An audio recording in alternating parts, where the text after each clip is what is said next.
इस संसार में सच्चे प्रेम की व्याख्या की जाएगी तो सर्वप्रथम राधा और श्री कृष्ण का ही नाम लिया जाएगा, जो ना मिलकर भी सदा सदा के लिए मिल गए। भले ही कृष्ण जी ने रुक्मणी से विवाह रचाया हो, लेकिन आज भी उनकी पूजा बरसाने की राधा रानी के साथ की जाती है। इस बात से तो हर कोई परिचित है कि राधा कृष्ण विवाह के पवित्र बंधन में न बंध सके। राधा से अलग होने के बाद श्री कृष्ण ने जिस प्रकार से रुक्मणी से विवाह किया, महाभारत में पांडवों का साथ दिया, उनकी वीर गाथा तो हर किसी ने सुनी। लेकिन आज हम आपको इन सब से परे राधा रानी की कहानी सुनाने जा रहे हैं, जिसके बारे में बहुत कम ही लोग जानते हैं। अगर आप भी जानना चाहते हैं कि आखिरकार राधा की मृत्यु कैसे हुई, तो अंत तक हमारे साथ बने रहें। और हाँ, अगर आपने अभी तक हमारा चैनल सब्सक्राइब नहीं किया है तो जरूर कर लें, ताकि आगे भी इसी तरह हम आपके लिए कई कहानियाँ लेकर आते रहें। साथ ही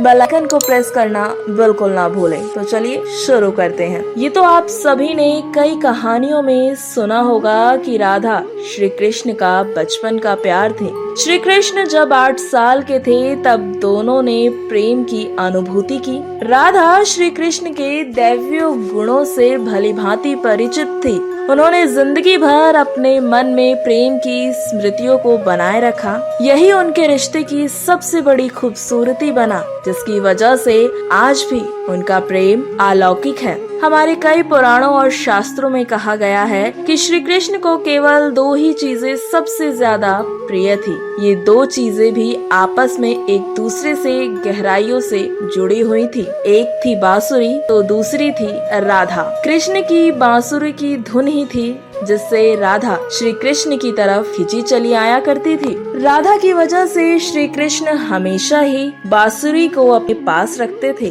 भले ही श्री कृष्ण और राधा का मिलन ना हो सका, लेकिन उनकी बांसुरी उन्हें हमेशा एक सूत्र में बांधे रही। श्री कृष्ण के जितने भी चित्रण मिलते हैं उनमें बांसुरी जरूर रहती है। बांसुरी श्री कृष्ण के राधा के प्रति प्रेम का प्रतीक मानी जाती है। लेकिन अब आगे बढ़ते हैं और आपको ये बताते हैं कि राधा और कृष्ण सही मायने में अलग कब हुए। दरअसल हुआ यूँ था कि जब श्री कृष्ण के मामा कंस ने बलराम और कृष्ण को आमंत्रित किया, वृंदावन के लोग ये खबर सुनकर दुखी हो उठे। मथुरा जाने से पहले श्री कृष्ण राधा से मिले थे। राधा कृष्ण के मन में चल रही हर गतिविधि को जानती थी। राधा को अलविदा कह कृष्ण उनसे दूर चले गए। कृष्ण राधा से ये वादा करके गए थे कि वो वापस आएंगे, लेकिन कृष्ण राधा के पास वापस नहीं आए। उनका विवाह रुक्मणी से हुआ। रुक्मणी ने भी श्री कृष्ण को पाने के लिए बहुत से जतन किए थे। श्री कृष्ण से विवाह करने के लिए वो अपने भाई रुक्मी के खिलाफ भी चली गई थी। राधा की ही तरह वो भी श्री कृष्ण से बेहद प्रेम करती थी। रुक्मणी ने श्री कृष्ण को एक प्रेम पत्र भी भेजा था कि वो आकर उन्हें अपने साथ ले जाएं। इसके बाद ही कृष्ण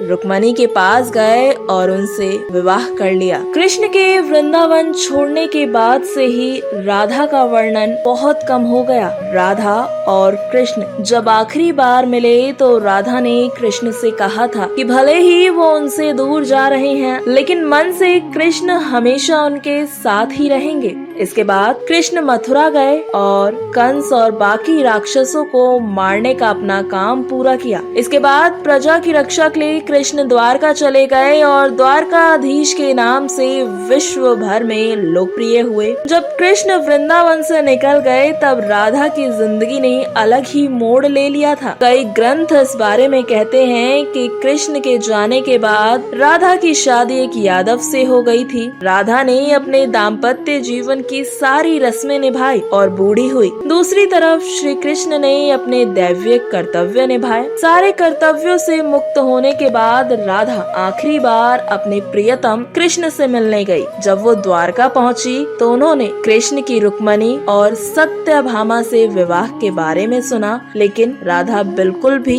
दुखी नहीं हुई। जब कृष्ण ने राधा को देखा तो बहुत प्रसन्न हुए। दोनों संकेतों की भाषा में एक दूसरे से काफी देर तक बातें करते रहे। राधा के अनुरोध पर कृष्ण ने उन्हें महल में एक देविका के रूप में नियुक्त किया। राधा दिन भर महल में रहती और महल से जुड़े काम करती देखती। मौका मिलते ही वो कृष्ण के दर्शन कर लेती थी, लेकिन महल में राधा ने श्री कृष्ण के साथ पहले की तरह का आध्यात्मिक जुड़ाव महसूस नहीं किया। इसीलिए राधा ने महल से दूर जाने के बारे में सोचा। उन्होंने सोचा कि वो दूर जाकर दोबारा श्री कृष्ण के साथ गहरा आत्मीय संबंध स्थापित कर पाएंगी, लेकिन श्री कृष्ण तो लीलाधर थे। उन्हें सब कुछ पहले से ही पता था। राधा कहाँ जा रही हैं। धीरे धीरे समय बीता और राधा बिल्कुल अकेले और कमजोर हो गई और अपने अंतिम वक्त में एक बार फिर उन्होंने श्री कृष्ण को याद किया। और जैसे ही राधा रानी ने श्री कृष्ण को याद किया, श्री कृष्ण भी उनके समक्ष हाजिर हो गए और श्री कृष्ण ने राधा से कहा कि वो उनसे कुछ मांगे, लेकिन राधा ने मना कर दिया। कृष्ण के दोबारा अनुरोध करने पर राधा ने कहा वो आखिरी बार उन्हें बांसुरी बजाते देखना चाहती हैं। श्री कृष्ण ने बांसुरी ली और बेहद सुरीली धुन बजाने लगी। श्री कृष्ण ने रात दिन बांसुरी बजाई जब तक राधा आध्यात्मिक रूप से कृष्ण में विलीन नहीं हो गई। बांसुरी की धुन सुनते सुनते राधा ने अपने शरीर का त्याग कर दिया और इस तरह से राधा रानी का अंत हुआ। उन्होंने मृत्यु लोक का त्याग किया। आज की ये कहानी आपको कैसी लगी वो आप हमें कमेंट्स के जरिए जरूर बताएं। साथ ही हमारा चैनल इंडियन माइथोलॉजी फैक्ट सदैव ही आपके सुझावों का स्वागत करता है। आज के लिए बस इतना ही।